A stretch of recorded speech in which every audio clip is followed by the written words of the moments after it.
नमस्कार, मैं हूं आपके साथ राखी लांबा और आप देख रहे हैं न्यूज एक्सप्रेस। 15 अगस्त के दिन जब प्रधानमंत्री नरेंद्र मोदी लाल किले की प्राचीर से झंडा फहरा रहे थे, तब उन्होंने सोचा भी नहीं होगा कि राहुल गांधी कितनी बड़ी तैयारी कर रहे हैं तख्ता पलट करने के लिए, कितनी बड़ी तैयारी कर रहे हैं प्रधानमंत्री नरेंद्र मोदी के खिलाफ सच्चाई जो उन्होंने सबके सामने लाने की कोशिश की है उसे और ज्यादा मजबूती देने के लिए। प्रधानमंत्री आगे भी प्रधानमंत्री रहने का दावा कर रहे थे, आरएसएस की तारीफ कर रहे थे। उन्हें यह नहीं पता था कि वो जो दावा कर रहे हैं आगे के 10 साल और इस पद पर रहने का, उसे लेकर राहुल गांधी मिशन में जुटे हुए हैं। और ये मिशन कांग्रेस पार्टी के लिए नहीं बल्कि लोकतंत्र के हक को बचाने के लिए है, लोकतंत्र को बचाने के लिए है, वोट को बचाने के लिए है। जो जनता का हक है उसके लिए राहुल गांधी लड़ रहे हैं। 15 अगस्त की जो तस्वीर आप देख रहे हैं, प्रधानमंत्री नरेंद्र मोदी उत्साहित हैं और इतिहास में पहली बार ऐसा हुआ कि उन्होंने आरएसएस की तारीफ भी की। इस तारीफ के पीछे का कारण भी सभी को पता है।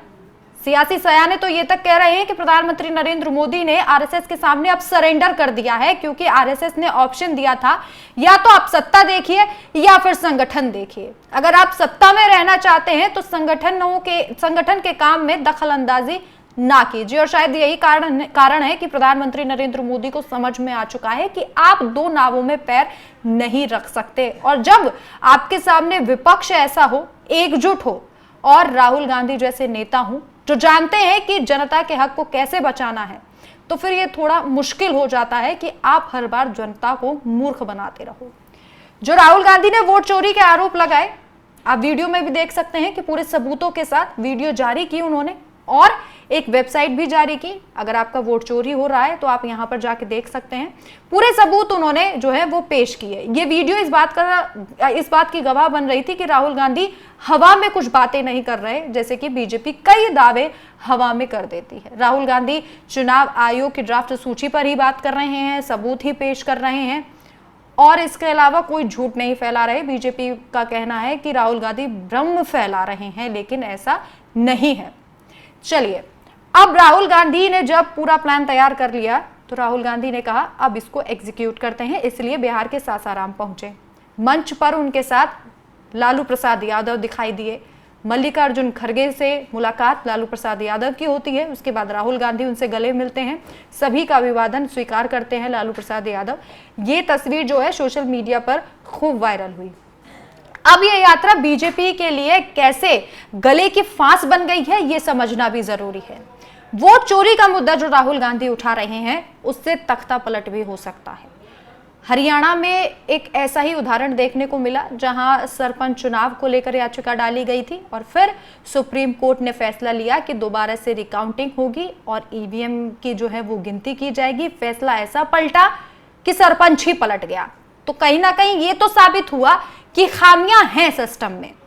और अब राहुल गांधी जो कर रहे हैं उससे भी ये साबित हो रहा है कि देखिए जो खामियां हैं उसको उजागर कीजिए और उसके बाद जो सिस्टमैटिक तरीके से चुनाव होना है पारदर्शिता के साथ, वो आपको कराना ही पड़ेगा। और इसीलिए राहुल गांधी लगातार आवाज उठा रहे हैं।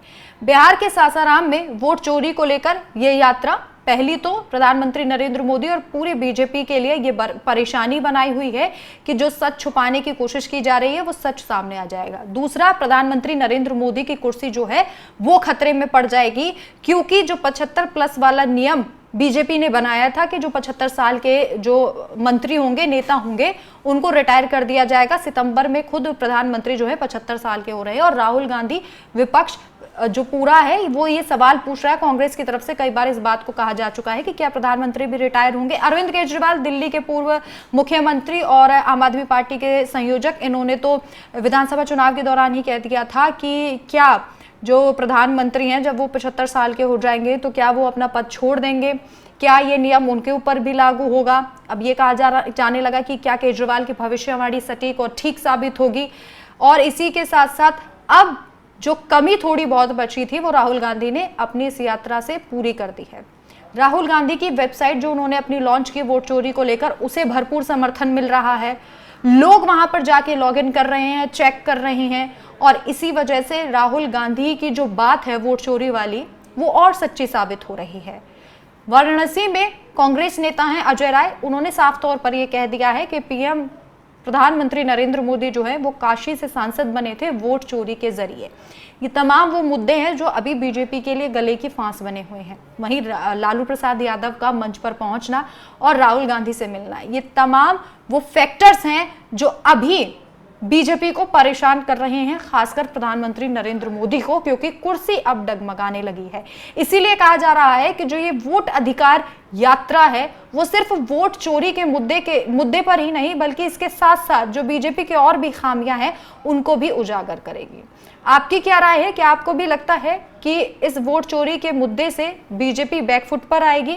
ये आप कमेंट करके जरूर बताइएगा। लेकिन उससे पहले आपको ये सुनाएंगे कि राहुल गांधी ने, मल्लिकार्जुन खड़गे ने सासाराम से मंच पर क्या कहा, और उसके बाद बताएंगे कि राहुल गांधी ने एक सीक्रेट प्लान के बारे में बातचीत की थी। वो सीक्रेट प्लान कौन सा था? सबसे पहले आप सुनिए राहुल गांधी और मल्लिकार्जुन खड़गे ने सासाराम में क्या कहा। इलेक्शन कमीशन ने मुझसे एफिडेविट मांगा और किसी से एफिडेविट नहीं मांगा। कुछ दिन पहले बीजेपी के लोग प्रेस कॉन्फ्रेंस करते हैं, उनसे कोई एफिडेविट नहीं मांगा, मुझसे एफिडेविट मांगा।